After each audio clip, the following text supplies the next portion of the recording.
We need to stop using the term populism. According to reactionary politics scholars Aurelian Mondin and Alex Yates from the University of Bath, the word populism is a gift to the far right. They explain that academic consensus has determined that populism is secondary at best in defining what it ideologically stands for, and that there are effectively two main schools of thought. One argues that populism is a thin ideology with a moralistic element that presents a pure people against a corrupt elite, and the other school explains that it is simply a discourse that constructs a people as being against an elite without any further specificity attached to those two groups. But both these schools agree that the populist element of any given movement comes secondary to the politics and ideology. Parties of the left and the right may both use populist rhetoric, but this tells us little about how they would actually govern. So populism is mostly about rhetoric, but it still becomes a buzzword, leading to this explosion in publishing of papers. Mondin and Winter give us four main reasons. Number one, it masks the threat of the far right. It presents them as lesser than what they actually are. Instead of calling them extremist, racist, far right, extreme right, we instead have the much more squishier term populist. Two, it exaggerates the strength of the far right.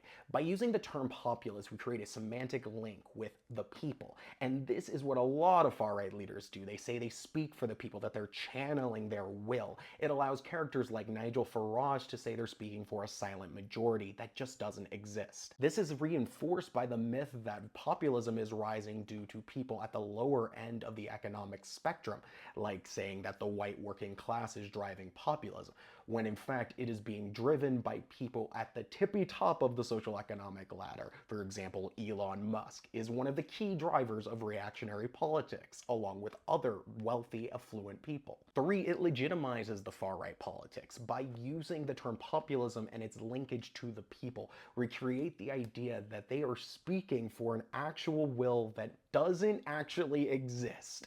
This means that it can be used to attack the rights of minoritized communities like asylum seekers, migrants, racialized people, LGBTQ plus communities, women, disabled people, and this is all under the threat of mainstream elite actors already. This allows them to justify further draconian policies by saying that they are channeling the will of the people themselves, allowing normal center-right governments to enact the policies the fascists themselves want to do.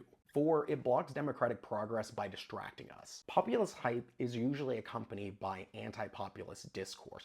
This means presenting the idea of populism itself as an existential threat to democracy.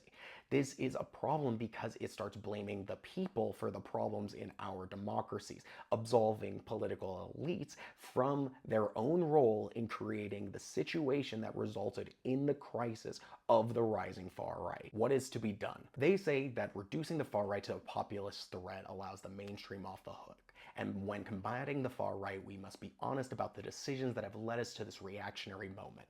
If the mainstream does not take responsibility, it has no chance of defeating the monster that it has helped create. This applies particularly to those who have privileged access to shaping public discourse, such as the media, politicians, and academics to a lesser extent. The first step on this journey is using the terms correctly. Calling the far right populist keeps us in our inertia. To activate the appropriate sense of urgency needed to defeat these trends, we must be honest about the kind of politics that we see in front of us. If the far right proudly wears the badge of populism, we must ask how it helps them. They know it grants them legitimacy. Why then should we play into the hands of extremists whose loathing of democracy has been repeatedly demonstrated?